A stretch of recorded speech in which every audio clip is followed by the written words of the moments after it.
Class 8 math NCERT CBSE के book से exercise 14.2 का क्वेश्चन नंबर 5 आखिरी क्वेश्चन है, इसको आप समझ लीजिए। ठीक है, इसमें क्या है कि हमको ये जितने कॉमन फैक्टर निकालने के थे वो हमने निकाल लिए, रीग्रुपिंग पे हमने क्वेश्चन बना लिया, इस आइडेंटिटी और इस आइडेंटिटी पे क्वेश्चन बना लिया है। ठीक है, अभी एक आइडेंटिटी हमारे पास था x प्लस ए, ये वाला आइडेंटिटी हमारे पास था x प्लस ए और x प्लस बी, जिसमें क्या होता है एक्स स्क्वायर प्लस ए प्लस बी के साथ में x और ए बी। ओके, इस आइडेंटिटी का यूज़ करके हमको बनाना है। वैसे ये आइडेंटिटी हमको खुद से ही निकालने का होता है। ठीक है, तो फॉर्मूले पे हमको नहीं जाना है, डायरेक्ट ये बन जाएगा। ठीक है, तो फिर भी हम एक बार चेक करेंगे कि भाई कॉमन फैक्टर हम क्यों नहीं निकाल सकते, रीग्रुपिंग क्यों नहीं कर सकते, और ये तीन आइडेंटिटी का यूज़ क्यों नहीं कर सकते, और सिर्फ इसका यूज़ क्यों कर सकते हैं, वो भी एक बार हम जोड़ देख रहे हैं। ज़्यादा क्वेश्चन नहीं है, तीन ही क्वेश्चन है। ठीक है, तो पहला क्वेश्चन है P square plus 6p plus 8। Okay, सबसे पहले कॉमन फैक्टर निकालने की कोशिश कीजिए। यहाँ p इंटू पी है, यहाँ पे p है, यहाँ पे p है, लेकिन यहाँ पे p नहीं है, इसलिए कॉमन फैक्टर निकलेगा नहीं। ठीक है, तो कॉमन फैक्टर से बाहर आ गए। अब रीग्रुपिंग के बारे में सोचेंगे तो रीग्रुपिंग के लिए हमको 4 टर्म्स चाहिए, यहाँ 4 टर्म्स नहीं है, तो इसका मतलब हम रीग्रुपिंग कर नहीं सकते हैं। ठीक है, बाद में ऐसे है ये रीग्रुपिंग से रिलेटेड ही, लेकिन फर्स्ट स्टार्ट हम रीग्रुपिंग से नहीं कर सकते हैं इसको, क्योंकि इसमें 4 टर्म्स नहीं है। ठीक है, तो इसमें 3 टर्म्स ही हैं, इसलिए रीग्रुपिंग इसमें नहीं कर सकते। ठीक है, अब आइडेंटिटी नंबर फर्स्ट और सेकेंड का यूज हम यहाँ पे कर सकते हैं। ठीक है, यदि कंडीशन फुलफिल होता है तो, लेकिन आइडेंटिटी नंबर फर्स्ट और सेकेंड बाद में चेक करके मैं अभी दिखा देता हूँ आपको, लेकिन पहले आइडेंटिटी नंबर थर्ड के बारे में बात कर लें कि आइडेंटिटी नंबर थर्ड तो यहाँ यूज हम कर ही नहीं सकते हैं, क्योंकि आइडेंटिटी नंबर थर्ड को यूज करने के लिए 2 टर्म्स चाहिए। ठीक है, और यहाँ है ऑलरेडी 3 टर्म्स, तो यहाँ हम आइडेंटिटी नंबर थर्ड का यूज़ कर नहीं सकते। अब बचा आइडेंटिटी नंबर 1 और 2 का यूज़ क्यों नहीं कर सकते हैं, तो आइडेंटिटी नंबर 1 और 2 तीनों क्वेश्चन में आप देख लीजिए, आइडेंटिटी नंबर फर्स्ट और सेकंड का यूज़ इसलिए नहीं कर सकते, इसमें भी कॉमन फैक्टर निकालने की कोशिश कीजिए, कॉमन फैक्टर इसमें नहीं निकलेगा, इसमें निकालने की कोशिश कीजिए, इसमें भी कॉमन फैक्टर नहीं निकलेगा, रीग्रुपिंग भी होगा नहीं। सेम टू सेम जो मैं इसके लिए बोला, सेम टू सेम यहाँ पे भी सारा लागू होता है, क्योंकि यहाँ 3 टर्म्स है, इसलिए इसमें आइडेंटिटी नंबर थर्ड भी लागू नहीं होगा, इसमें भी आइडेंटिटी नंबर थर्ड लागू नहीं होगा, अप्लाई नहीं होगा। आगे समझ में।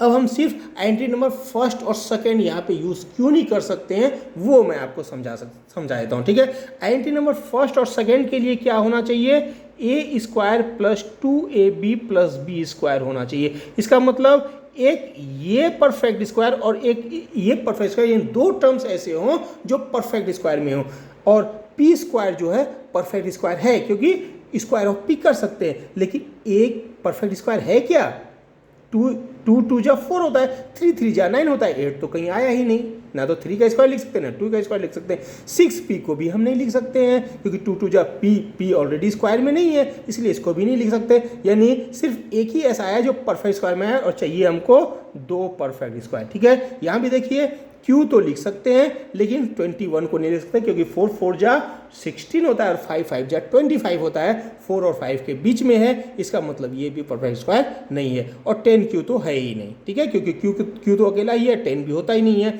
यहाँ भी 16 हो सकता है। ठीक है, ये 16 यहाँ 4 जा 16 होगा, और p स्क्वायर ये हो सकता है। ठीक है, तो इसके लिए हम आइडेंटिटी का चेक कर लेंगे।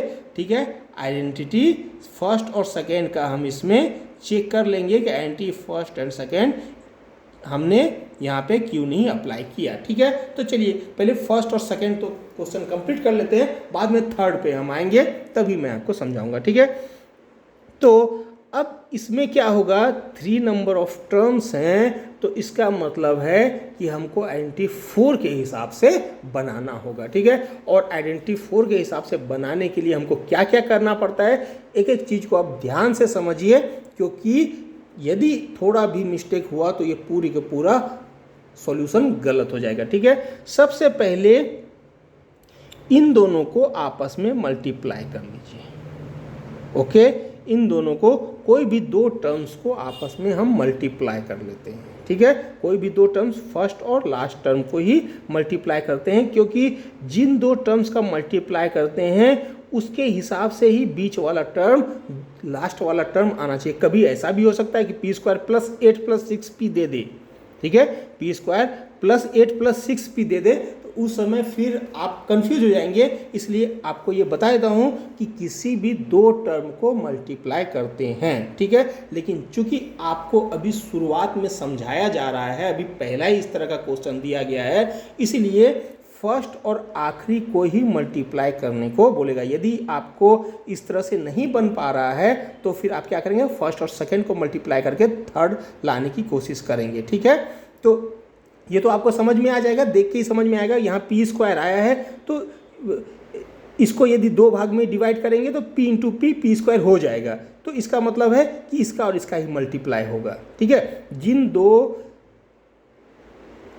टर्म्स का मल्टीप्लाई होगा उसका वैल्यू के हिसाब से ही ये बनता है, ठीक है। तो बाद में आप जब आगे समझेंगे तो आपको समझ में आ जाएगा क्यों हम इन दोनों का ही मल्टीप्लाई इसको क्यों किया, क्योंकि इन दोनों को मल्टीप्लाई करने से कम 6 तो आएगा, लेकिन p3 आ जाएगा, ठीक है। अब p3 को दो भाग में डिवाइड करने में अपने को मुश्किल होगा और 8 नहीं ला सकते p3 से, ठीक है।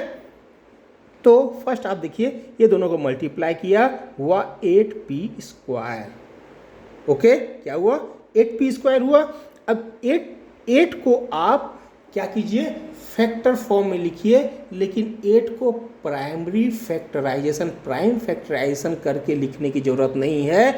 सारे फैक्टर के रूप में आप लिख दीजिए, सारे वैल्यू के रूप में। जैसे 8 क्या है, 1 इंटू 8 इक्वल टू 8 होता है, 2 इंटू 4 8 होता है, ठीक है। उसके अलावा और कुछ होता है, नहीं होता है, क्योंकि 8 इंटू 1 मतलब 1 इंटू 8 सेम हुआ। 4 इंटू 2 8 होता है, तो 2 इंटू 4 या 4 इंटू 2 लिखिए, एक ही बात है। तो दो ही टर्म्स इसमें आए, दो ही हमारे नंबर आए, 1 इंटू 8, और इसमें प्राइम फैक्टराइजेशन करने की जरूरत नहीं है। डायरेक्ट जो भी वैल्यू आए, दो नंबर हमको लिखने का है, सिर्फ दो ही नंबर लिखने का है। दो नंबर के हिसाब से इसका मल्टीप्लिकेशन आ जाना चाहिए। 2 4 जा 8 होता है, 1 8 जा 8 होता है, ओके, आ गया। अब p स्क्वायर और 8 का जब हम मल्टीप्लाई किए तो इसके साइन का भी मल्टीप्लाई किए, इसके प्लस के साथ इसका प्लस ही है तो प्लस साइन आया, ठीक है। और प्लस हमको कैसे, मल्टीप्लाई में प्लस कैसे मिलता है, जैसे 1 और 8 को मल्टीप्लाई किए तो 8 मिला, 2 और 4 को मल्टीप्लाई किए तो 8 मिला। वैसे ही प्लस कब मिलता है अपने को मल्टीप्लाई करने से, या तो प्लस प्लस हो या तो माइनस माइनस हो, ठीक है, या तो दोनों प्लस हो या दोनों माइनस हो, तभी मिलता है। आ गया समझ में। तो हमने सारे के सारे वैल्यू, नंबर्स के जो है वो भी वैल्यू लिख दिए और साइन के जो हैं वो भी वैल्यू लिख दिए। यदि आप चाहें तो p स्क्वायर को भी आप कर देते हैं, p कर दिए यहाँ पे, p into P square, 2p into 2p into 4p equal to 8p square, ये भी आप कर सकते हैं, इससे भी कोई फर्क नहीं पड़ता। अब आप समझिए कि इन दोनों को यदि ये मल्टीप्लाई करके हमने कर दिया, अब इन दोनों को हमको क्या करना है, प्लस करना है कि माइनस करना है, ठीक है। अब इन दोनों को हमको प्लस करना है कि माइनस करना है कि ये 6p आ जाए, ठीक है। क्या करेंगे हम, प्लस करेंगे या माइनस करेंगे, चूंकि यहाँ पे दोनों जगह में प्लस साइन है और दोनों जगह में माइनस साइन है, तो माइनस माइनस भी प्लस ही होता है, साइन माइनस का होता है, और प्लस प्लस भी प्लस ही होता है, ठीक है। साइन प्लस का होता है, इसमें साइन माइनस का होता है, लेकिन होता तो प्लस ही है। तो इन दोनों को हम क्या करेंगे, प्लस करेंगे। तो 1 और 8 प्लस करेंगे तो 9 आया, यहाँ 9 है, नहीं है। 2 और 6 को प्लस करेंगे तो 9 आएगा, 2 और 6 4 को हम प्लस करेंगे तो क्या आएगा, 6 आएगा, 6 है 6, इसका मतलब हम इसका यूज़ करेंगे, ठीक है। इन दोनों को हमने प्लस क्यों किया, ये आपको समझ में आ गया ना, प्लस क्यों किया, क्योंकि जब हमने 8p स्क्वायर को देखा तो वो प्लस के साइन के साथ में है, और प्लस को हमने यदि किया तो क्या हुआ, प्लस प्लस और माइनस माइनस को मल्टीप्लाई करेंगे तभी प्लस आएगा, इसलिए प्लस प्लस लिया और माइनस माइनस लिया। तो इसका मतलब है कि ये दोनों हमेशा ही दोनों का सम होगा, साइन भले चाहे जो भी हो। आ गया समझ में, ठीक है। तो 2p और 4p यहाँ पे लिख दिया, 2p और 4p। आ गया समझ में। अभी क्या है 6p का साइन प्लस है, इसलिए दोनों जगह में प्लस ले लिया। ठीक है, ऐसे 3-4 पॉइंट को आपको ध्यान रखने पड़ेंगे। पहला ये दोनों का मल्टीप्लाई करना पड़ेगा, बाद में इसका फैक्टर्स के रूप में इसको लिखना पड़ेगा। फैक्टर्स प्राइम फैक्टराइजेशन नहीं लिखना है, सिर्फ फैक्टर्स के रूप में लिख देने का है। ठीक है, और सिर्फ 2 ही फैक्टर के रूप में। ठीक है, तो उस रूप में आपने लिख दिया। लिखने के बाद इसको इसके फैक्टर के रूप में, फिर साइन को उसके फैक्टर के रूप में लिखा। बाद में करना क्या है, प्लस या माइनस क्या करना है वो साइन से पता चलेगा, क्योंकि प्लस प्लस और माइनस माइनस आया है तो हमको निश्चित है प्लस ही करना है। फिर हम प्लस करके देखते हैं तो 4 और 2 ही 6 आता है, तो 2p और 4p आंख बंद करके लिख देते हैं। लेकिन साइन लिखने के पहले ये देखते हैं कि ये कौन सा साइन है, यहाँ पे जो साइन है वही साइन हम यहाँ पे लिख देते हैं। आ गया समझ में? यहाँ तक यदि आपने कंप्लीट कर लिया, बाद में रीग्रुपिंग का के ही तरीके से ये फटाफट बन जाएगा। बाद में रीग्रुपिंग ही है पूरा। ठीक है, बाद में ये दोनों का ग्रुप बना दिया, ये दोनों का ग्रुप बना दिया, ग्रुप बन ही जाएगा। फर्स्ट और सेकंड का ग्रुप बनेगा, थर्ड और फोर्थ का ग्रुप बनेगा। ग्रुप बनना ही बनना है, तो ये ग्रुप बन गया। ठीक है, ग्रुप के रूप में लिख दिया। बाद में p इसमें से कॉमन निकल जाएगा, निकल गया। 4 इसमें से कॉमन निकल जाएगा, निकल गया। यहाँ p+2 बचा, यहाँ भी p+2 बचा, दोनों p+2 है। p+2 को हमने बाहर निकाल दिया, अंदर बचा p+4। तो p+2 और p+4 हमारा आंसर हो गया। ठीक है, पहला क्वेश्चन समझ में आ गया। सेकंड क्वेश्चन के ऊपर वापस ध्यान दीजिए। यहाँ पे प्लस साइन था, ठीक है, अभी यहाँ पे माइनस साइन आ गया। चीज़ वही है, ये p² और 8 दोनों प्लस साइन था, तो हमने क्या किया था, 8p² प्लस के साथ लिख दिया था। अभी वापस क्या करते हैं, q² और 21 को दोनों को मल्टीप्लाई करते हैं तो 21q² आता है। आया, और यहाँ भी प्लस साइन है, यहाँ भी प्लस साइन है, तो प्लस साइन भी ले लिया। और इस प्लस साइन की वजह से इसका साइन प्लस प्लस और माइनस माइनस कर दिया, क्योंकि प्लस प्लस को मल्टीप्लाई करेंगे तो, क्योंकि मल्टीप्लाई है ना, सब मल्टीप्लाई है, ये भी मल्टीप्लाई, ये भी मल्टीप्लाई, ये भी मल्टीप्लाई, ये भी मल्टीप्लाई। तो प्लस प्लस को मल्टीप्लाई करेंगे तो प्लस आएगा, माइनस माइनस को मल्टीप्लाई करेंगे तो प्लस आएगा। ठीक है, अब प्लस माइनस को मल्टीप्लाई करेंगे तो प्लस नहीं आएगा, तो माइनस आ जाएगा, इसलिए हमको प्लस ही लाना है। ठीक है, अब क्या करेंगे, प्लस प्लस करना है। 21 और 1 को क्या करना है, या तो प्लस या तो माइनस करना है, यानी कुल मिला के प्लस ही करना पड़ेगा। 21 को 1 के साथ प्लस करेंगे, 22 आएगा, 22 यहाँ है नहीं। 3 और 7 को प्लस करेंगे तो कितना आएगा, 10 आएगा, और 10 यहाँ पे है।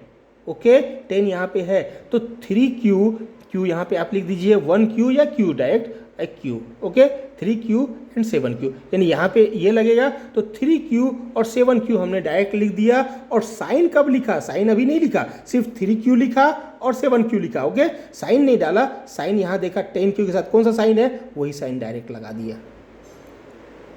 ओके, यहाँ पे प्लस साइन था तो प्लस लगा दिया, यहाँ माइनस साइन था तो दोनों माइनस लगा दिया, तो क्या हो जाएगा, 7 3 जा 21 आ गया, माइनस माइनस प्लस भी आ गया, सारा सारा वैल्यू आ गया। अब आप रीग्रुपिंग से सीधा सीधा कीजिए, इन दोनों को एक ग्रुप बना दीजिए और ये दोनों को एक ग्रुप बना दीजिए। ये दोनों को जब भी ग्रुप बनाएंगे, माइनस साइन आप ग्रुप के बाहर ले रहे हैं, ग्रुप बना रहे हैं, माइनस साइन ग्रुप के बाहर ले रहे हैं, तो ध्यान रखिएगा अंदर का पूरा साइन चेंज हो जाएगा। कहीं अंदर के साइन को बिना चेंज किए नहीं डाल दिया, नहीं तो पूरा क्वेश्चन गलत हो जाएगा, पूरा सॉल्यूशन गलत हो जाएगा। ठीक है, तो माइनस साइन आपने बाहर निकाल के ग्रुप बनाया तो अंदर का साइन चेंज हो जाएगा। 7q जो है प्लस में आ जाएगा और 21 जो है माइनस में चला जाएगा। ठीक है, अब क्या किए, q को, इन दोनों में से q को कॉमन निकाल दिया, इसमें से 7 को q कॉमन निकाल दिया, q-3 यहाँ बचा, इस टर्म में q-3 बचा, दोनों में q-3 बचा है तो q-3 बाहर निकाल दिए। यहाँ शेष क्या हुआ, q बचा, तो q और माइनस साइन माइनस की जगह में 7 की जगह में आंसर आ गया। ओके, यहाँ तक समझ में आ गया।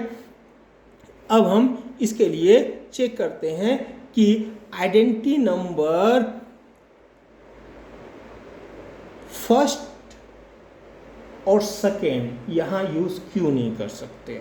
यहाँ आइडेंटिटी नंबर फर्स्ट या सेकेंड यूज़ इसे, क्योंकि थर्ड का तो मैं बता दिया था, रीग्रुपिंग का बता दिया था और फैक्टर्स का बता दिया था, कॉमन फैक्टर का बता दिया, क्यों नहीं ले सकते।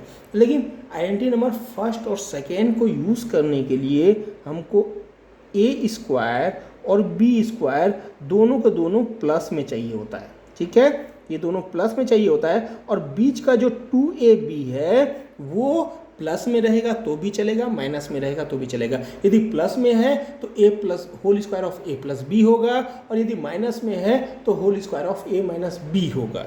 ठीक है। तो 2ab के लिए चलेगा, लेकिन यहाँ पे ए स्क्वायर कौन सा बन रहा है, परफेक्ट स्क्वायर कौन सा, ये परफेक्ट स्क्वायर है और ये परफेक्ट स्क्वायर है, और ये जो परफेक्ट स्क्वायर है ये खुद माइनस के साथ में है, तो हमारा वैल्यू नहीं आ पाएगा। ठीक है, पहली बात। दूसरी बात, यदि आप थोड़ा सा इसमें चेंजेस कर दें, क्या करें, माइनस साइन पूरे से बाहर निकाल दें, तो माइनस साइन यदि पूरे से बाहर निकाल, क्योंकि हमने कभी कभी ऐसा भी किया है, तो माइनस साइन पूरे से बाहर निकाल देंगे तो पी स्क्वायर प्लस में था तो माइनस में चला जाएगा। ठीक है, 6p प्लस में था तो माइनस में चला जाएगा, और 16 माइनस में था तो वो प्लस में हो जाएगा। ठीक है, यहाँ भी वो इस फॉर्मूले को फुलफिल नहीं कर पाता है, क्योंकि अब यहाँ पे पी स्क्वायर जो है माइनस में आ गया। ठीक है, 16 तो प्लस में चला गया, लेकिन ये माइनस में आ गया, तो ये नहीं है संभव। दोनों के दोनों माइनस में रहे, दोनों के दोनों माइनस में रहेंगे तो भी चल जाएगा, क्योंकि माइनस साइन निकालने से प्लस दोनों के दोनों हो जाएंगे। ठीक है, तो दोनों के दोनों माइनस में रहे, जो स्क्वायर नंबर है उसके दोनों के दोनों माइनस में रहे या दोनों के दोनों प्लस में रहे, तभी आइडेंटिटी फर्स्ट या सेकंड का आप यूज़ कर सकते हैं, अदरवाइज आइडेंटिटी फर्स्ट या सेकंड का यूज़ आप नहीं कर सकते हैं। ठीक है, इतना आपको क्लियर हो गया होगा, तो फिर आपसे कोई भी मिस्टेक नहीं होगा। अब निश्चित है 3 टर्म है, तो हमको आइडेंटिटी फोर्थ का यूज़ करना ही पड़ेगा, और फोर्थ को यूज़ करने के लिए हमको क्या करना पड़ेगा, यही दोनों का मल्टीप्लाई होगा, क्योंकि p इंटू पी ही पी स्क्वायर होता है ना, हर एक जगह में p इंटू पी बनेगा।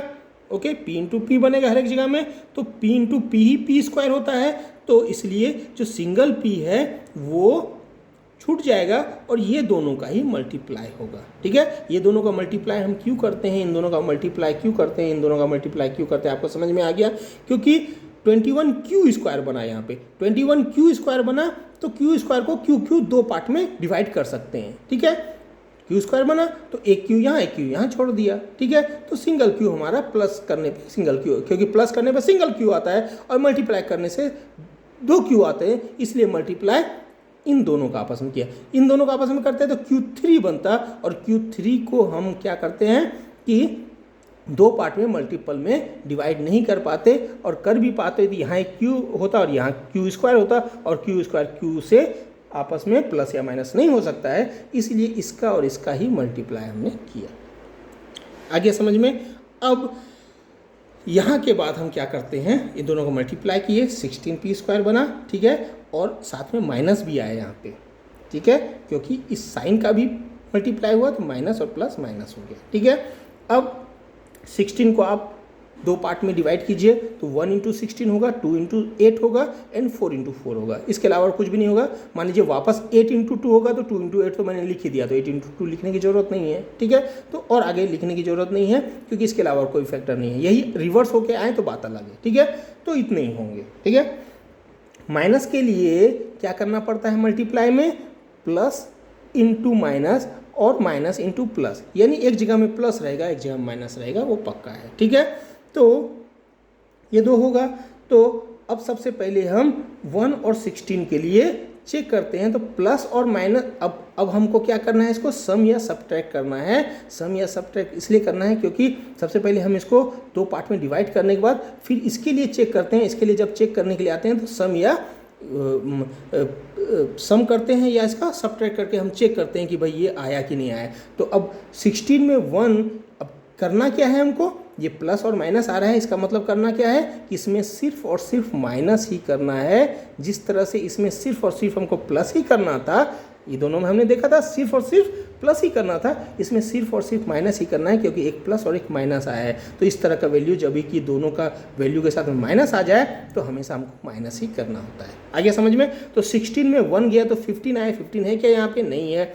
8 में 2 गया तो 6 आया, 6 है यहाँ पे, यस है। 4 में 4 गया, 0 आया तो 0 नहीं है, इसका मतलब निश्चित है यही वाला यूज होगा 2p और 8p। ठीक है, 2p और 8p को हमने डायरेक्ट लिख दिया। ठीक है, 2p और 8p लिखा, उसका साइन नहीं लिखा, सिर्फ 2p और 8p लिखा। ठीक है, p स्क्वायर अपनी जगह में रखा, 16 को अपनी जगह में, माइनस 16 को अपनी जगह में रखा, और यहाँ पे 2p लिखा सिर्फ, और यहाँ पे 8p लिखा सिर्फ। ठीक है, अब इसका साइन देखेंगे कि साइन हमको कहाँ लगाना है, तो 8 के साथ, चूंकि यहाँ पे प्लस साइन है इसलिए बड़े नंबर के साथ प्लस साइन और छोटे नंबर के साथ माइनस साइन लगा देते हैं। यदि यहाँ -6 रहता तो यहाँ पे माइनस लगाते और यहाँ पे प्लस लगाते, क्योंकि 8